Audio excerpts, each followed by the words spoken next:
We know there are many choices in internet radio, and the staff and host of LA Talk Live would like to thank you for choosing the internet's hottest destination for the most eclectic sound and invigorating talk. This is LA Talk Live. We are more than just talk. I may not be a millionaire. I may not have a brand new Frigidaire. My clothes ain't all fancy, and my car ain't brand new. But there is joy in my house. Welcome, ladies and gentlemen, to Join My House, inspirational reality radio show with a touch of recovery. A reality radio show where nothing is left unsaid. And no one is insignificant who says it. I'm joined here by my co-host, Lolita Robinson, author of Shaped by the Master's Hands. Hello. Welcome to another day of Join My House. Welcome here and congratulations. You did your commitment. I did do my commitment Okay. at Pageant of the Masters. That's right. It was I got roped into it because of my girlfriend, and she Right. decided you need to try out, and I really didn't want to do it, and I was upset, especially in the beginning, because we weren't talking at the time, and we ended up getting back together because of the show. And, All right. and my heart's been with it for the last 3.5 years. So We know how much. Anne, how are you? I should say hi to yeah, you. and she's going through a tough time right now. One of her Okay. horses is sick, Oh. and she might have to put her down on Tuesday.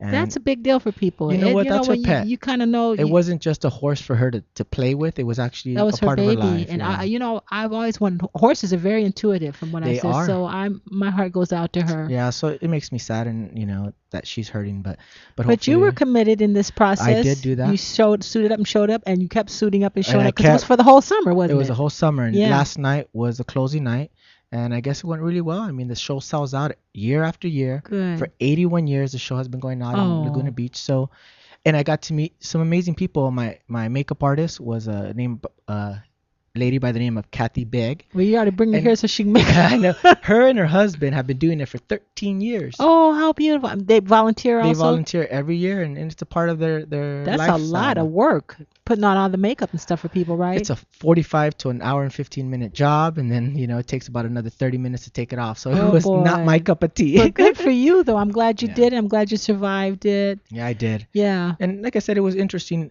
We always talk about how God puts people in our lives, and we're Mhm. here for community. And it gave me the opportunity to also have social people that are, and me and my girlfriend always talk about that they're positive people, they're good Right. people. Yeah. It's not about partying, it's not about drinking. It's really about just trying to get back. Yeah. And it becomes a social event, and it was nice. I Good. will not do it again next year. I would support my girlfriend if I she gets wanted to called go, in. but you know what? I'm proud of you. I'm really glad. you. Yep. Thank So you. I'm glad you made it today. Yeah, and I did make it today. I was running a little Wow. bit behind, but if you're joining us today, ladies and gentlemen, you're listening and viewing out there, I want you to engage with us. I want you to be a part of the joy that we have in our house. So call in. The studio line is always open at 323-247-7443. You can also tweet us directly at twitter.com/joinmyhouse. You can find us on Facebook /joinmyhouse. Or if you're listening to us here on www.latalklive.com, which is the network's website, you can also stream us live on any mobile device on ustream.tv. Last week, Oh, wasn't that neat? we had a great Yeah. guest by Michael and Rhonda. Rhonda, yeah. Kind of Yeah. talked a little bit about what it is to be a Christian and having a relationship and being engaged Yeah, as and a how Christian. neat to see it happen, because when Michael was on the show at first, he had not met Rhonda, and he had gone through some horrendous Yes. experiences. To see how God can take anything and just turn it around and bless it and then bring you a partner. That's the beautiful thing. that was beautiful. Yeah. How God will complete it. Yes. God will complete it. And we have a great guest today who's going to talk about being completed as well. I can't wait. I We can't have a wait. From our guest- church. Yeah, from our church, from Yay. Bridges Church. Uh-huh. We have Michael William Davidson, the author of The Dragon Who Pulled Her Scales. And we're going to talk about also his new novel that's out, Living Sacrifice. Ladies and gentlemen, you're not going to want to miss. I'm I looking want you forward guys to to this. stay tuned. This is And hi, Van. Good to see you. As always, Van looking has all a nice. great smile on his face He sure today. does. Look He is at white excited. shirt and He's dark happy. hair. I know he's gonna come on and say, say. Yes, because Lolita prayed for me and my significant other. We've been separated for almost a month because of a car thing. But I was going to go out and get her Friday, but God made a way for her to come home early. So Yeah, it was, I'm glad. I'll so see. yeah. So this So is you're my looking way. all spry and happy Yeah, and he's handsome. looking- See, Yeah. okay, all right. See, with the So- touch of a woman, we can do Oh, it. Yeah. you guys. Or we can drive you crazy. Yes, exactly. Because they having some type of parade in my neighborhood this morning when I was coming from the Fifth Dimension show. I parked the car on Van Ness where you had to move your car, and she was like, "Move the car." I said, "Don't worry about it. I'll be able to I'm gonna get up 5 o'clock in the morning Okay. and move the car. I get out there 5 o'clock in the morning, the car is gone. Oh, no. oh no. Yeah, Yeah, so in I'm Venice, like, they don't play around in Venice, no, especially now no, with Hollywood. parades. I'm in Hollywood. So I'm like, oh man, she gonna be pissed. Oh, you. She Oh gonna be gosh, she pissed. just got back. Yeah, she Oh, gonna be pissed. Oh man, 'cause she always telling me, you never listen to me. You never that's what listen I'm saying. You Thank never you. listen to me anyway. So I was like, oh, she pissed. So I tried to do the 52 fake. I'll go in the house. She's still asleep. So I grab the phones. And I'm trying to call the phone. Where's the car? Where the car at? I said, oh, now I got to fessed up. Yeah. Did she move it? No, It got towed? it got towed. Oh, towed. see, It got towed. So nothing left to say. Women, listen, guys. See, Your thank you. intuition. we got the car back and all that, but she kept saying, see, you never listen. That's it. Thank you for that. never listen. We can just You don't say like good listening night. to me. You just did the whole show. Thank you for joining us. That was well. Ladies and gentlemen, stay tuned. We're going to come right back with William Michael Davidson, author of The Dragon Who Pulled Her Scales. We'll be right back.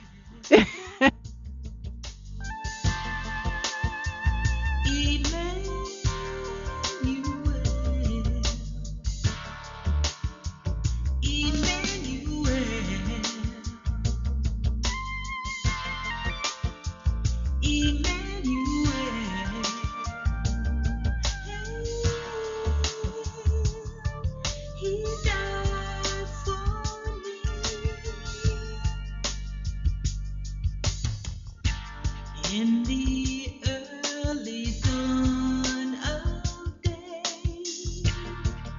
he quietly slips away. A peaceful and humble man, he seeks his Father and prays.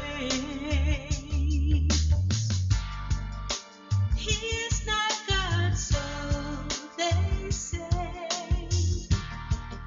He doesn't really hear. That's not so, he's just a prayer away for those who draw near. Emmanuel from Galilee. Emmanuel set the captives free. Emmanuel died on Calvary. Emmanuel, hey, he died for me. He had no place to lay his Welcome back, ladies and gentlemen, to Joy in My House, inspirational reality radio show with a touch of recovery. I'm joined here by my co-host and recording artist Lolita Robinson. Welcome And I'm to having another a day. good time. This is a I great know. subject. And we have a great in-studio guest by the name of William Michael Davidson. Welcome to the show. William. I always like to mention how we met. We met through Bridges Church. Yes. Pastor JT gave us an opportunity to go up on stage and talk about the show Joy in My House, and you contacted me via Facebook, and we had a chance to That's so network cool. back and forth. And Good. Hello. we're gonna switch out your mic real quick. Okay. But we did have an opportunity to talk back and forth, and come to find out that you have a children's book by the name of. Hold on, we're having some technical difficulties right now. Should I turn it on here to see what's going on? I think he's just gonna switch out the mic. Hello. Now your volume dropped now. Did Hello, mine hello. drop? Okay, I'm on now. Hello. Well, like I said, if you're out there listening and viewing, we just want to thank you for being a part of the joy that we have in our house. I want you to engage with us. Find us on Facebook. If you like our Facebook fan page, you'll get up-to-date lineups of guests and all the information. We also do a recap of all of our shows on the Facebook fan page, so you get to catch every show that we've done, and it's all archived there.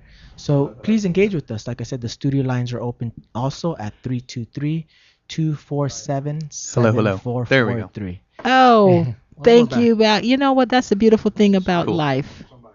Thank you very much. I'm so glad he's back. So I go have ahead. been accused of being a walking computer virus. I touch things, really? and things break. So this is just a further illustration of that. So It's just confirmation, right? it is confirmation. I Well, break things constantly. We got a chance to meet through Bridges Church, Yes. which is a church that And we he attend. contacted you on He Facebook? contacted me on Facebook, and come to find out that he is the author of a children's book called The Dragon Who Pulled Her Scales, which we're going to find out more as we go through the interview of why he wrote it. It's such a special book, and you have a new novel out. But let's Yes. start off by saying, where did you grow up? Where did you grow up, Michael? I grew up in Long Beach, California, so All right. I'm local, right by the beach. Grew up, had a great childhood, loved my childhood. Grew up with a single mom.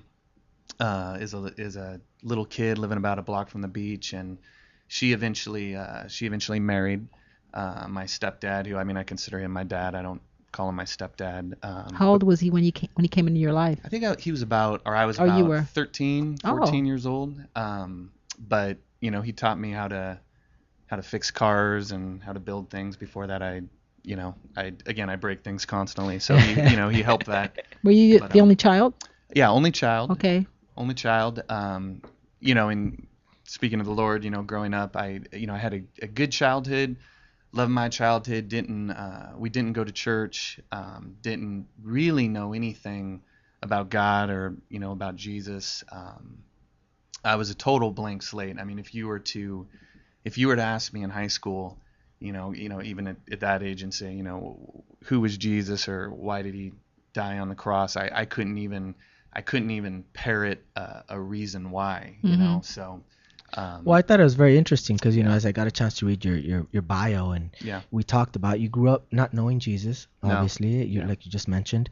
But in high school, you actually made fun of Christians. Oh, yeah. I was kind of a punk, I was nice to some people, I guess. But I have one memory of I was on a bus, I guess, after school, and there was a girl who I knew was a believer, a Christian, and I remember just debating her and probably going a little bit beyond debate and just insulting her for her beliefs. Yeah, Wow. I think she cried, so not good. But, Not good. Yeah, but I don't know where I developed. Were you like a bully, kind of? I don't know. I had friends, but I think with believers, with There was Christians, something, yeah. there was something about them. And it's funny because I don't think I was like wounded in any way, by the church or anything like that. I never went to church, but it was probably just pride and arrogance and thinking, how could you believe this? It's fairy tales, whatever. And Well, where was your dad, if you don't mind me asking, in this? Your biological dad. my biological dad left when I was, I have no memory, probably one or so. So all right. it was He's really not in your life at all. Yeah, no, not in my life at all. So I but great growing up with my mom, but You said it was great. What kind of things? What was great about it? Oh, she was a lot good of mom. fun. Yeah, just a lot of fun. How do you not enjoy living a block from the beach? Okay. When you're a kid. But all right, California girls and all that kind. Okay. Yeah, exactly. Yeah. Need I say more? Okay. It doesn't hurt, but made lifelong childhood friends. In fact, one of the guys, the guy who led me to the Lord, I met, in third grade. Oh, really? And we're going to get to yeah. that, but I like what you said here. You played in a band, Yeah. and you wrote a song during this time called Jesus Junkie. Yeah. Tell us a little bit about that. Yeah, I play music as well. I don't do it as much anymore because it's just so time consuming, But in high school, I might have been the beginning of college, but I played in a band. And actually, another little funny story about that, just remembered. But anyways, I played in this band, and I was I play guitar, but everyone turned to me to write lyrics. So I wrote a song called Jesus Junkie. Were you saved then? No. So it was laughing at Jesus? This was a negative Jesus junkie kind of thing. Okay. Yeah. So it's like all you junkies out there Oh, who need your fix of religion and the opium of the people and all that type of stuff. Exactly. And it's funny. One of the lines What was the lyrics? Yeah, I want to hear this. If I remember, they're just Jesus junkies spitting out their quotes to judge me. They're just Jesus junkies. Take a good man, turn him into what you please. So it was pretty scathing. And the funny thing about that is the drummer in the band, he had a background, Christianity, and I think that was a time period where he wasn't walking, and he was even. I remember one time after practice, he was uncomfortable. He's like, dude, I don't know if I could play I don't know if we this. should be singing this. And I found out since then he's totally walking with the Lord now. He's Oh turned my goodness. his So life what was around. that about? I mean, when you look back on it, like you said, you never had any bad experiences. Do you think God was convicting you at the time, or what? You just don't. I don't know. I had a reaction to it, and Mhm. I don't know what it was. I think probably just arrogance. Thinking, how can you say that you know the answer? Mhm. And as if I did. But Mhm. I don't know. I just think a lot of arrogance and probably a love to debate as well, and finding that as an easy target, perhaps. I don't know. But the God good- was. I think God was definitely. He was doing definitely in it, something. and you, Absolutely. and so you have insight into people who, I'm sure you can witness and understand people who maybe have that kind of a. Oh yeah. That kind of attitude, Mhm. yeah. And I'm thankful for that in a way. I mean, obviously, I'm not thankful. It would have been nice earlier in life to have known the Lord and to understand who He is. But when people talk like that Mhm. and they're in that place, I get it. You Right. know? And it's funny because they'll talk to me like, Yeah. you don't understand. I'm like, dude, I grew up and and I had no idea, and I thought it was fake and all this kind of stuff too. And so I do get it, and I like that. I've always enjoyed the fact I can relate to that. See, good for you. Because you God did uses say it. that. Yeah, because in college you reconnected with this high school friend. I think his Yeah. name was Brett. Yeah, his name is Brett. It was Yeah. Brett. And Yeah. you began going to church. Yeah. What got you to go to church from having that attitude, Yeah, writing that song. writing that song, And and the then Lord got the last laugh. Yeah, he did Not get the last laugh. Jesus junkie. Yeah. Now I am one. What can I say? I'm cool with it. It's all good. That's it. I broke up with my girlfriend, who I had a girlfriend in high school and part of college, and I think it was one of those relationships where when I broke up with her, it's like, dude, I don't have any friends anymore. What do I, so I didn't know, who do I hang out with, and I had this buddy of mine, and even though he was a Christian, he was cool. He was always cool, and he was a really good, and is. I was just hanging out with him a couple days ago. It was real to him. It was real in his life. It wasn't something he said. It was something he did. He lived it. He lived it, and he was transparent with it, and he loved me through it, And so I remember I called him just to hang out, and because I didn't know who else to hang out with, and he invited me to church, and honestly, this is probably not a very spiritual reason. I'm glad but, you said it, but that's okay. God uses anything. Yeah. Well, I thought pretty girls too. That's you at the go. time. I've heard many people. Our Yeah. pastor Mike said the same thing. His football coach got him to go to a retreat or because there was something going to be a because lot of of girls girls. there. He Yeah. didn't realize it was going to be Yeah. a youth retreat.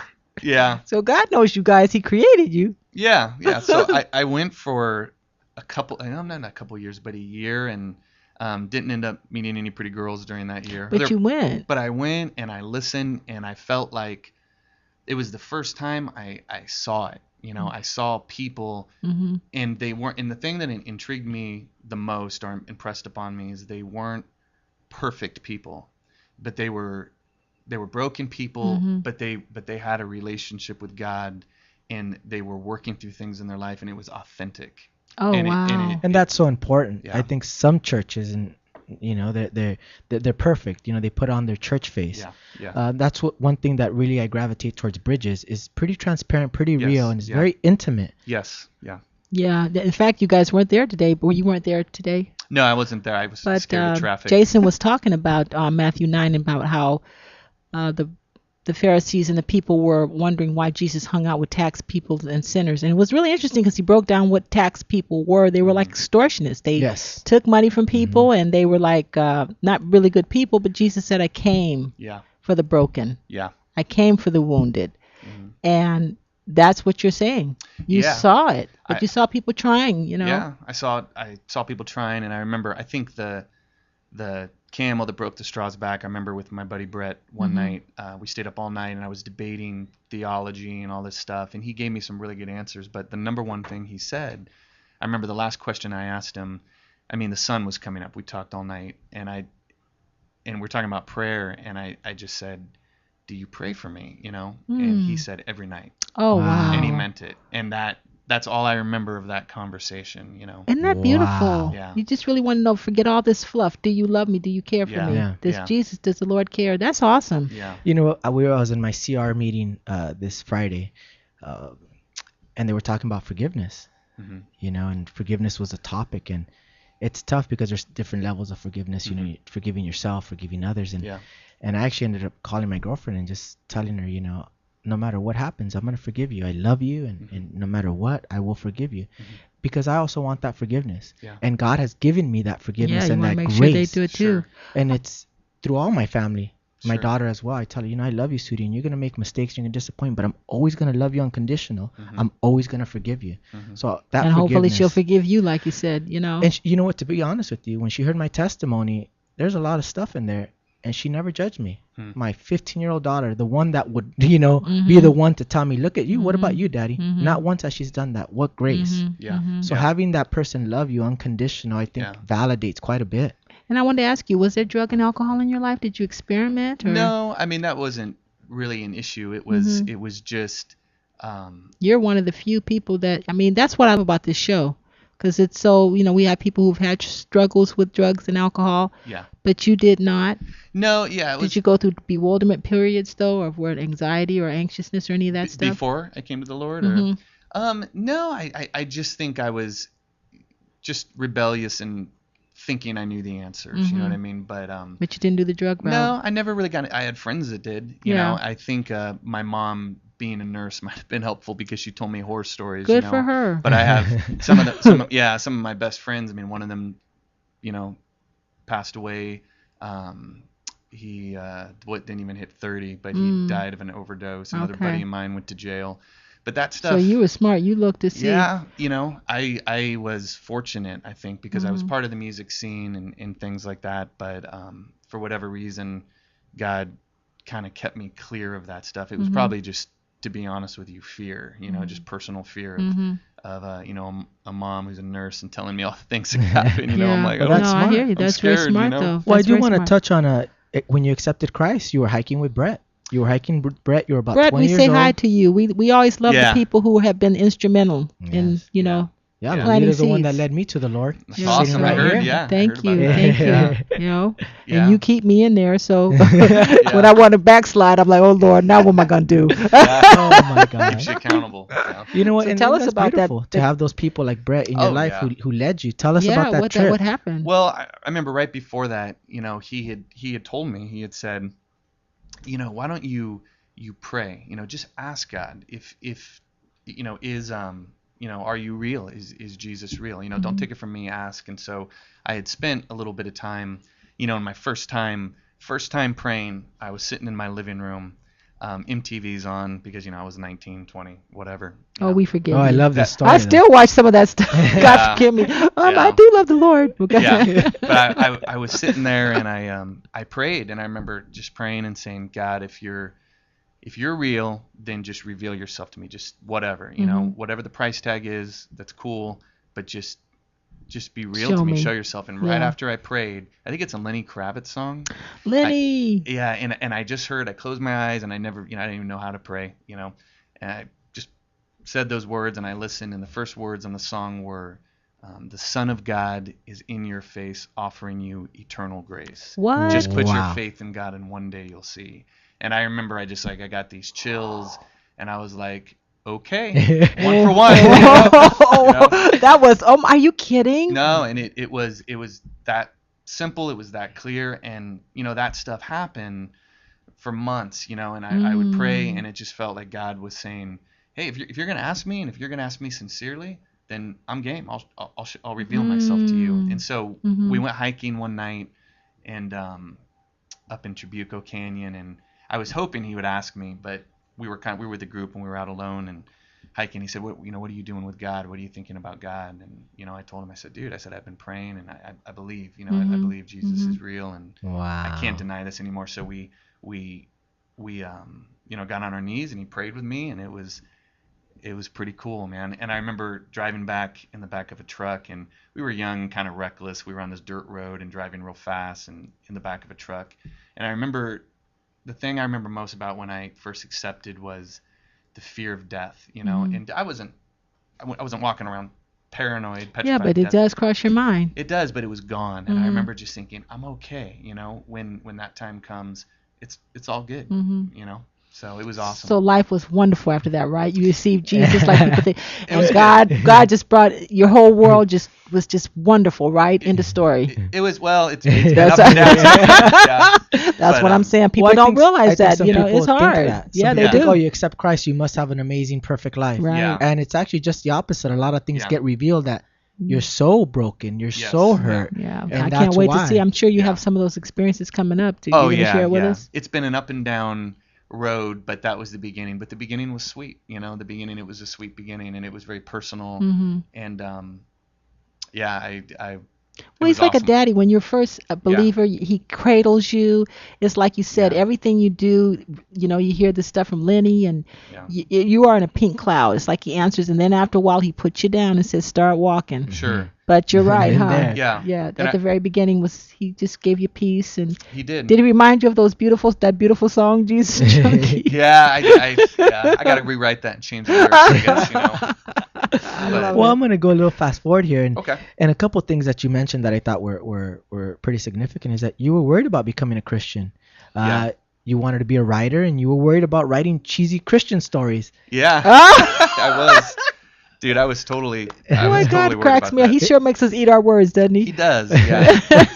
Yeah. Because this is not cheesy by any. I know we're not gonna get there yet, but because I know he's got a lot of story to tell. But I was worried about that, and I remember I knew that if I accepted that it would change me, from the inside out, and I was like, dude, I don't want to write these cheesy stories. I might start writing. I didn't know, it was so foreign to me, and the irony of it is, I think. It gave the writing purpose, it filled it with purpose and meaning, and it did change my writing, but it changed it completed it made it whole, it gave it meaning, it made it something, more eternal, so it was. And that's what you cool. said. I got a chance to read, and you said it actually completed your writing. Yeah. You were so worried that it would change your writing, or that it would make it, like you said, Yes. you used the word cheesy, Yeah. but you wrote it here. well, and there I were quote some you. cheesy things. Let's face it.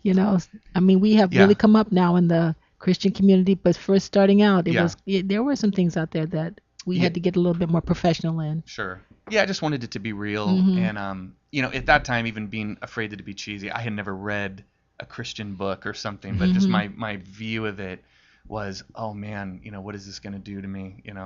Because I tend to think as a writer, what's inside always is going to come out, and so I knew what would come out would be different, and I was scared of it. Well, You know, I'm I glad you kind got peace. Yeah, because I felt like that too. I'm proclaiming Christianity. I'm proclaiming to believe that God died for my sins and rose, and what are people gonna view me as? And, Sure. and it's something that kind of weighed a little heavy on my heart, especially in the beginning. But I just jumped into it, and I just faithfully, blindly just followed, and it's God has always comforted. God has always showed me, what, I'm here and I'm real. Absolutely. And I wanted to talk a little bit about that, because after that you wanted to go into ministry. I did. I went to seminary. I went to Talbot for 2 years. Oh, okay. Which was great. Where is Talbot? Talbot's part of Biola. So Okay. It's the seminary. I know. Okay, Biola's a great school. It is, and I loved going there. And I did 2 years. Maybe one day I'll go back and finish. But I really, and I remember praying about it and thinking a lot about it. And What kind of ministry were you? Did you like a pastor, Yeah. like JT? Yeah, something like that. I'd worked at Bridges. I had done music ministry, so I was the associate pastor, and I had led worship. And I had thought about going into ministry, like a pastoring position. But I think I think my gifting was just different, and I really wanted to teach literature, and to get involved with literature. So you kind of knew your passion. yeah, and that had been my passion since I was, like in third, fourth grade. I had loved writing. I remember winning this radio poetry contest in fourth grade, and ever since then I was like, Oh, that's awesome. I want to be a writer. So the writing was going to go hand in hand with being a pastor? I mean, I'm confused on that. Well, I think I'd put the writing aside, and I had started to pursue ministry some. And, Okay. And then I just decided, I think I this is really not- want to teach. I want to do literature and get involved in English and writing more and teaching writing. So And I'm gonna get to that when it comes to your book, but I just want to Okay. really touch base on your life story. I want people out there to get to know who you really are. Okay. So when they also read your book, I mean, they get a sense of who you really are, Michael. Sure. So I want to touch base on being married. You married young and had 2 daughters, 8 and Yes. 10 now. Well, 8 wait a and minute. 10. Okay, but that was kind of okay, he's at Biola, and then you He decides to decide now, that the Lord wants told to you go into that's not what teaching. He called you to. Yeah, so I went into teaching. You went into teaching. Yeah. He Okay. went to go get his teaching credentials. Okay. And I love teaching. Yeah. Yeah, okay. So, because okay, now, all right. So, in that interim, you meet your wife, or Yeah, we had married, probably before. It was actually before, right in that time period. Early you met her at 20s. Biola? No, I had met her before through a group of friends, but it was early college level, college time. And let's talk about that marriage. Yeah. Well, we were married 8 years or so. Was she a believer?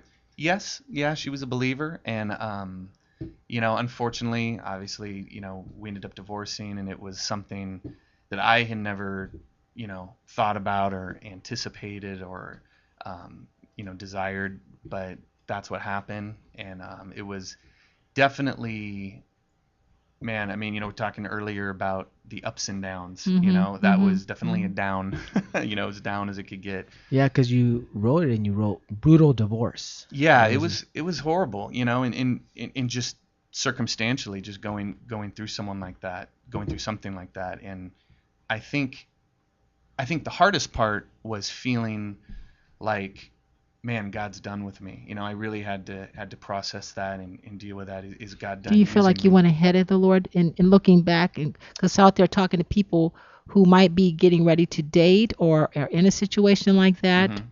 why did you feel that God would be Be like done with me? be done with you? Do you feel like you guys kind of jumped the gun, or?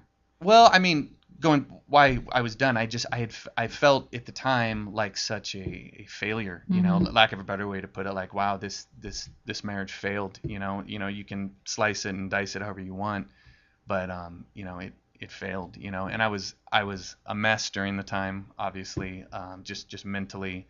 But I was fortunate that I had a lot of really good, solid believers that surrounded me, that just rallied around me. Yeah, because you mentioned that you were actually tempted to walk away from your faith because of this trial. Oh yeah. Mentally, I mean, I was a good boy. I didn't make a lot of the mistakes probably people do in that situation, but I had people, just solid people. I look back and I'm just so thankful because I had guys that love the Lord, still good friends with, and they surrounded me, and they kept me on the straight and narrow, and they saw how I was doing. They loved me through, the worst time in my life. I ended up, speaking of music, I ended up joining, or we started a band during that time, played Hollywood a little bit, it was pretty fun. And I wrote a song called, it's called The Death of Many Things, which is about going through that. And it was just so healthy, when I look back. I had a place with believers where I could, and I sang that song, I could scream, I could just let it out, and felt like a psalm sometimes, just crying out to the Lord, why. Well, you wrote this. You said, you wrote about the horrible things that come with the divorce and God's redemptive hand. Yeah. What do you mean by God's redemptive hand? Well, going back to earlier, thinking that God was through with me, I think it was so redeeming to know that, God's never through with us. He's never through with me. And to see God use me, just even in little ways after that, it felt so redemptive in the sense that God's never through with us. Whatever happens, mistakes, whether it's our mistake, whether it's someone else's mistake, that God always relentlessly pursues us. He always goes after us. I remember calling a mentor of mine, Dave Stewart, and I remember he was affiliated with Bridges, Mhm. and I remember writing him, and I was so down, and I said, how could I be effective, for God, in the kingdom now? I said, I feel like, and I remember I used these words. I said, I feel like a soldier with a broken sword. Oh, wow. I just, it's a failure in my life. Again, however you want to blame it, it's a failure. And I remember he wrote me back, and this is a man I have total admiration. He's, he mentored me in many ways. And he said, we all have broken swords. Mhm. I have a Yeah. broken sword. And I remember it just hit me. I was at work, and I read that email, and I was like, wow,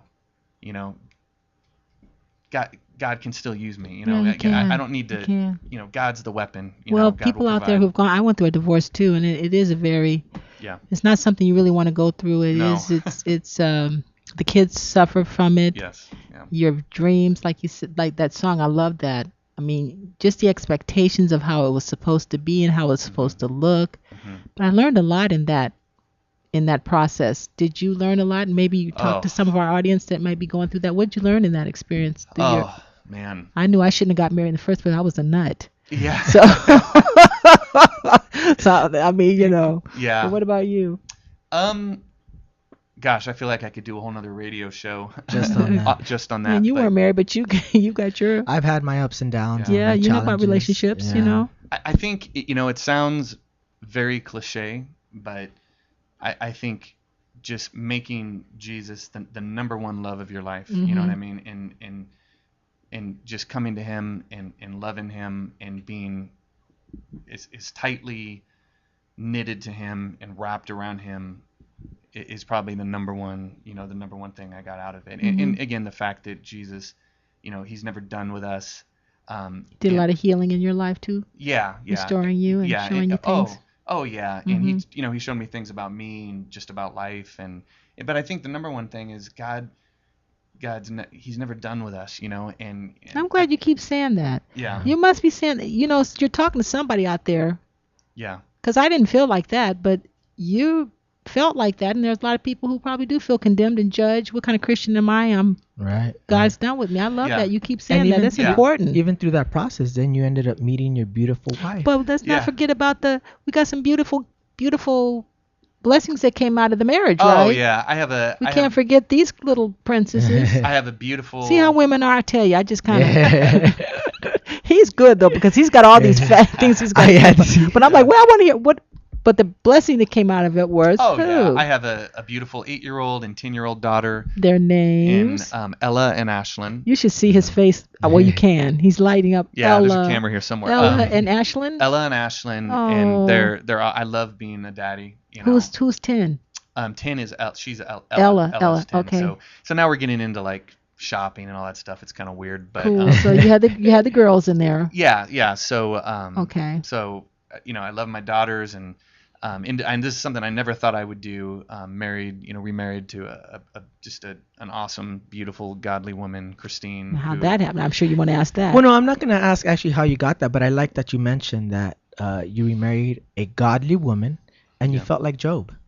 I did, man. I felt like a lot was taken, and I never would have imagined being in the situation I'm in now, and just seeing her, seeing this woman just who loves my daughters, loves those girls and loves me, and How'd you guys meet? at church, At Bridges.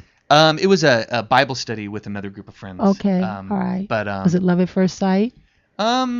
I joke around and say she was obsessed with me from the moment she Oh, saw me. okay. All right. It was the other way around, ladies. Okay. Exactly. Christy, we know it was the other way around. Actually, two things happened on our first date.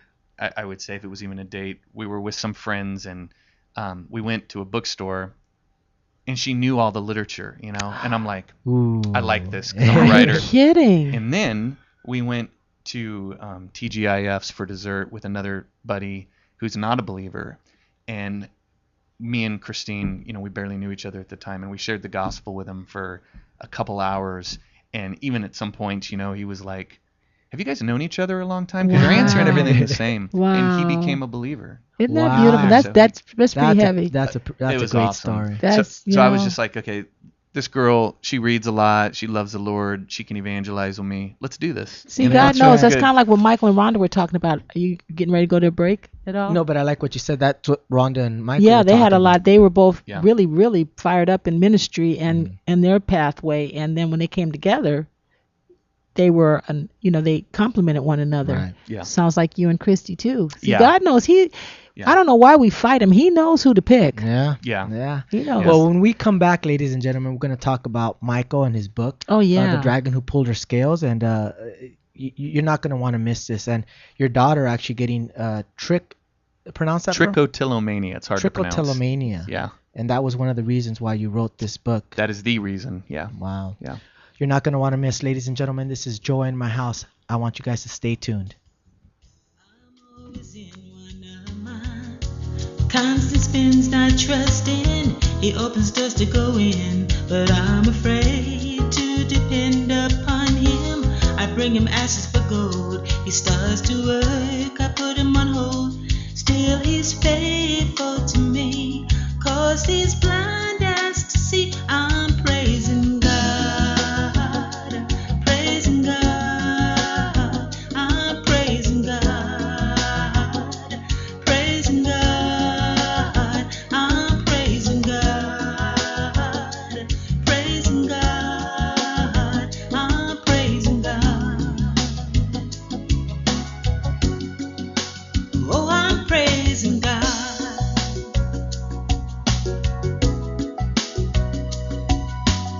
He's all to me, my life, my love. He sets me free, I love him any time of day. I close my eyes and I can pray to Jesus. Come and follow me. I'll make you whole if you serve me.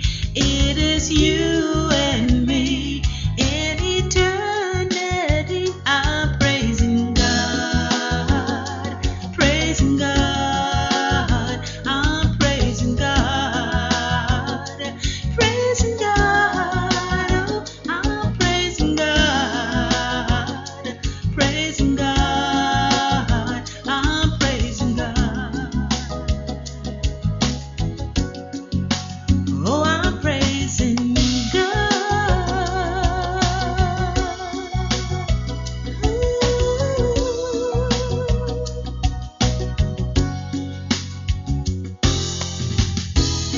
I love you, Lord, I do. Yes, I do. I serve him. I love you, Lord. I need you.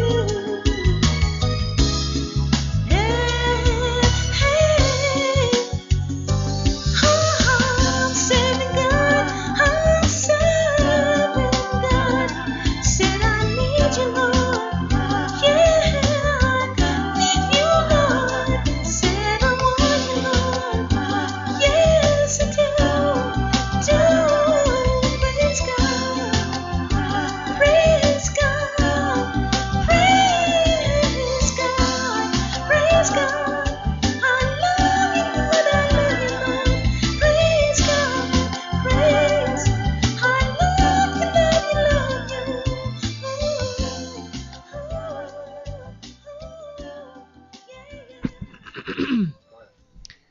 Welcome back, ladies and gentlemen, to Joy in My House, inspirational reality broadcasting show with a touch of recovery, a reality radio show where nothing is left unsaid. And no one is insignificant who says it. And I'm joined here by recording artist Lolita Robinson Hello, and I'm really taken in with this testimony today.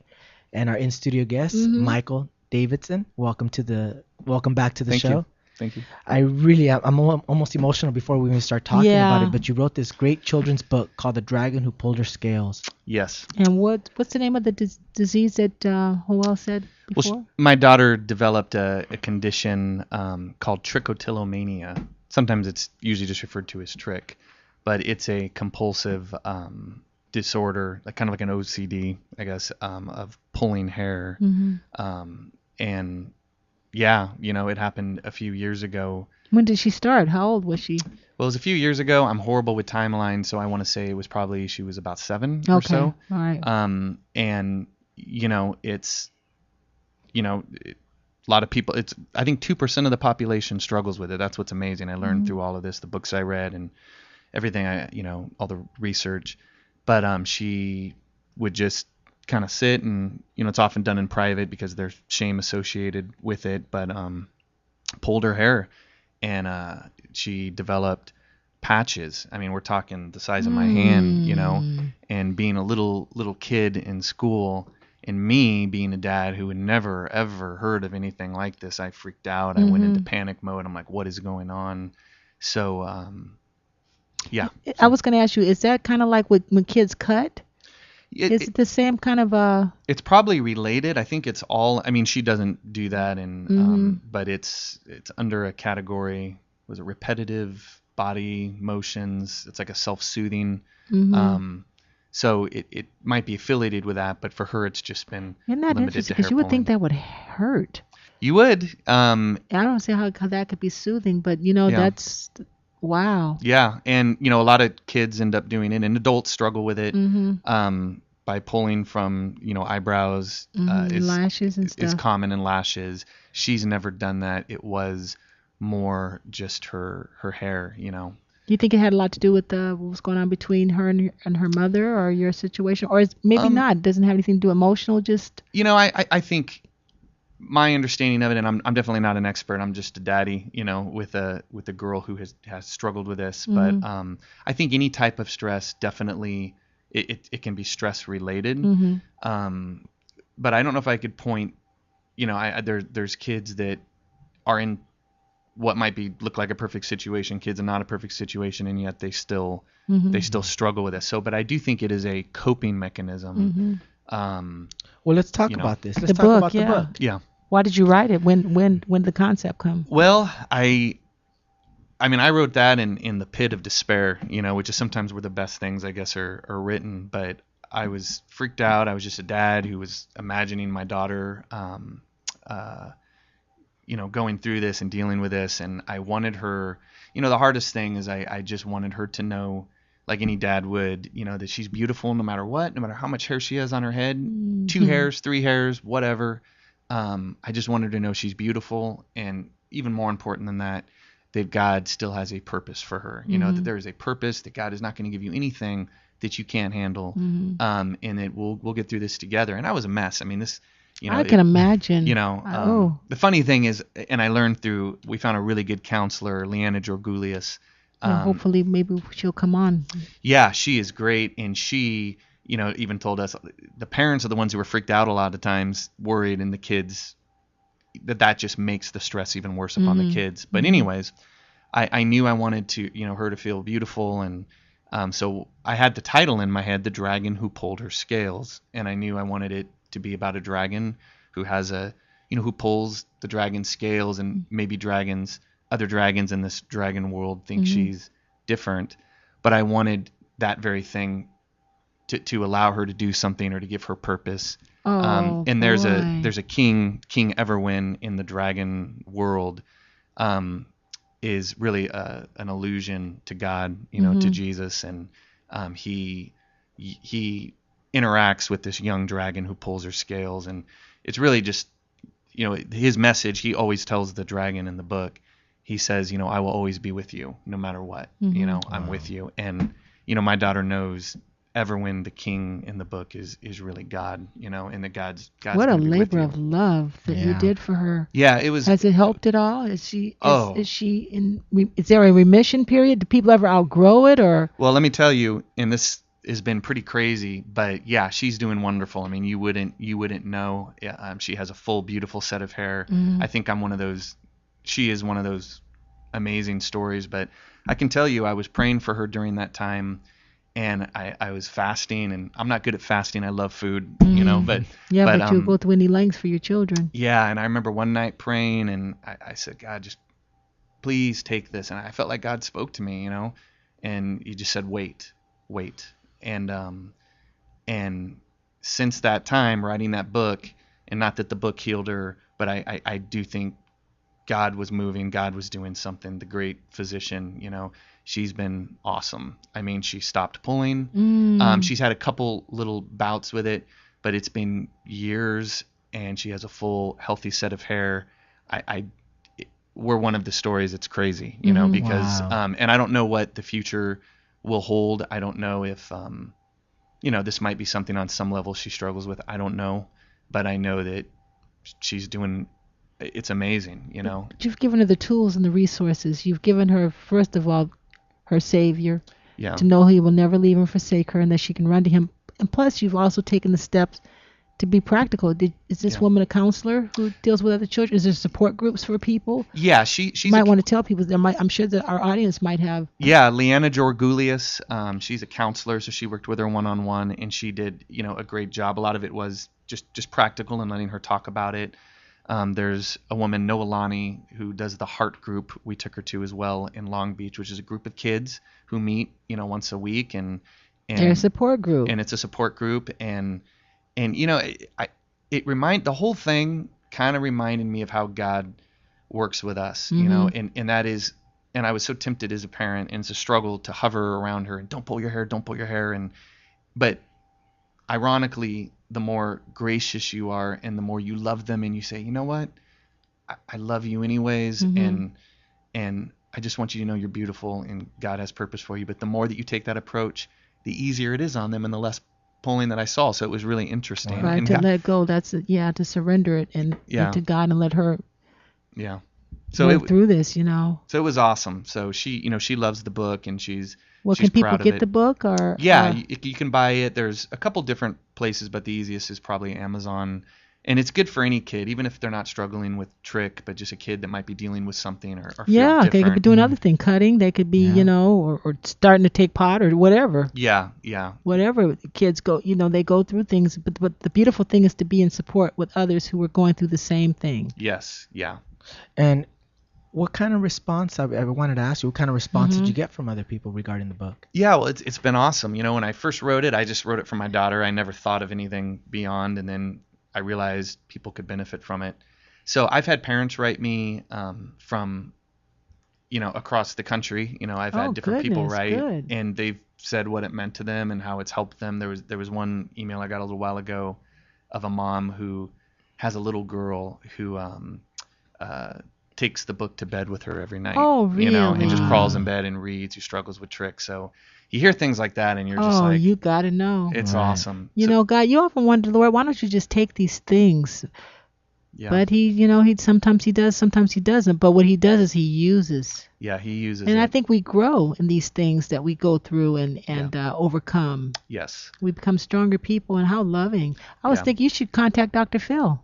Yeah, that'd be cool. Hey, I Yeah. mean, he probably would like that, to have you come on with your book and Yeah. to, That because that's that a would be big, cool. huge thing. I saw that on 2020. I was shocked Yeah. that people go through that. I'm like, wow, you just never know. Yeah, and a lot of people, it's, there's a little bit more awareness of it, but a lot of people, it's very misunderstood. Yeah. So, I'm just blessed that it's helped people, and I mean, I feel like I'm Congratulations. just riding the wave. I wrote the story. It was one night. I was sitting on my couch. I was freaked out for my daughter, Mhm. and I just wanted to give her something that you're gonna be okay. And the fact that other people have read it and it's meant something to them is That's beautiful. it's super cool, man. I'm just totally beside just myself. blessed, Yeah, yes. yeah. Well, now me, the suspense person, I love. In fact, Well- I'm the suspense. I want to. Now Yeah. that's my genre. I love suspense stuff. In fact, Yeah. I'm mad because John Cusack and Nicolas Cage have a movie out called Frozen, and I want to see it, and it's not around. So this one, I this was is really captivated. Tell me about this one. Living Sacrifice. Now, this is your new novel. It's not out yet, but it It- will be out. It'll be out in about a month, maybe two. So October's maybe November, the latest. Yeah, tell All me a right, little tell bit. us a little bit about yeah. this. This one is not a kid's book, but having No. said that, it's family Ooh, friendly. It's love not, it. it's really a story. I mean, make a long story short, it's suspense, it's adult fiction, but family friendly. It's nothing, that wouldn't be good for pretty much anyone. But story about a guy who is on vacation. Make a long story short, someone tries to kill him. Basically, another man saves his life, dies in his place. So this main character goes back from vacation. His life has just been saved by this stranger who stepped in the way of a bullet for him. And he starts having these dreams. And he's haunted by these dreams of this woman who is murdered or in his dream. And he finally realizes what it is. It's a future homicide. And he is being called to die in her place. That's Oh, incredible. wow. I was Yeah. reading the back of that. I'm thinking, wow, I want to walk home with this tonight. Yeah. So it's kind of like this chain of sacrifice. Like going paying back. forward. I mean, Exactly. oh my God, A lot to pay. That's the word. Well, how very interesting. Our Savior. I mean, I Yeah. just know this is awesome. Yeah, and Wow. it's really just the whole idea of sacrifice and laying down your life, the story of the gospel. But it's Well, I was you know. gonna ask that. What got you to write this? What was your Yeah. your passion behind it? But you kind of just yeah, said it a little bit right That's now. pretty yeah. I remember cool. being in a bookstore. It's fine. I never know where ideas come from. It's hard for me to pinpoint it, but I do remember thinking it'd be kind of cool if you put a normal person, a guy, in a place where he had to do what Jesus did in a way, like lay down your like a metaphor for That for is Jesus. too much. Can So I that's have what it this is. book? Yeah, Is this I the only think copy you have? That's the only copy I have now, but Oh, I'll give you one I'm next not week. playing. Okay, I do read. Ask Joel. I take Yeah, the books she home. takes the books I home. took the books home from our guests, and I read them. That's cool. Okay, so I will give you I one. can't Absolutely. wait. Absolutely. Guys, I love your book, but suspense is my heart. So I'll. Well, let's talk I about love where it. you have a Facebook fan page. You Yeah, can go to do you? facebook.com/living sacrifice. See, I'm a mooch. Or is it William Michael Davidson? I actually have a few, and I'm horrible with the web addresses and all that. He can do them, but- honey. That's your Well, talent. what it is, it's Facebook/Michael William Michael Davidson, and you can like the Facebook fan page, and then you'll talk about more on the Facebook fan page when it gets released and where you can purchase Absolutely. it. And there's a page for the dragon who pulled her scales, Hmm. and there's actually a page for Living Sacrifice, the book itself, just getting some buzz Oh, generated, I'm excited. So Well, Michael, I want to thank you for coming on the Thank show. you. Thank you for your faithfulness and for this labor of Yeah, love. Thank really. you. That Really. it is a labor of love, Yeah. and love to Christy and Ella, and what's the other daughter? Ella and Ashlyn. Ella National. And Ashlyn. hi, Bridges, because I know people are watching you. I'll be there next week. Okay. They ditched. I didn't. Traffic. I'm kidding.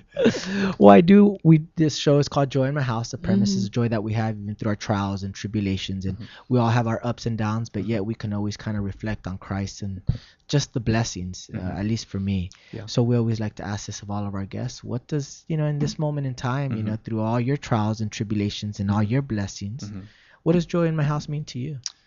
When I think of that, I guess I just think a house is insulated from the outside, and it's a refuge in stormy weather. And I think no matter what, joy in my house means that no matter what is happening on the outside, the storms, the tempests, the blizzards that blow through, that there's a peace. There's a peace in knowing that God is the house, the structure, the roof, and the walls and the foundation, and that you're going to be okay. Not to be bent by the winds of the outside, but to be peaceful in His presence. Oh, love it. I love Thank you, it. Gray. Oh. William, thank you again for coming you. on the show. Thank Ladies you. and gentlemen, this is Joy in My House. I want you guys to link up with us. Find us on Facebook /Joy in My House. Find us on latalklive.com. All of our shows are archived. Catch us next week live again at noon. This is Joy in My House. You guys have a Thank you. blessed day. Thank you. Sing hallelujah. Turn around and tell your neighbors all the great things God has done for you. The waves are crashing and are praising. The trees are swaying in the breezes. The angels guard your way. Keep your faith as a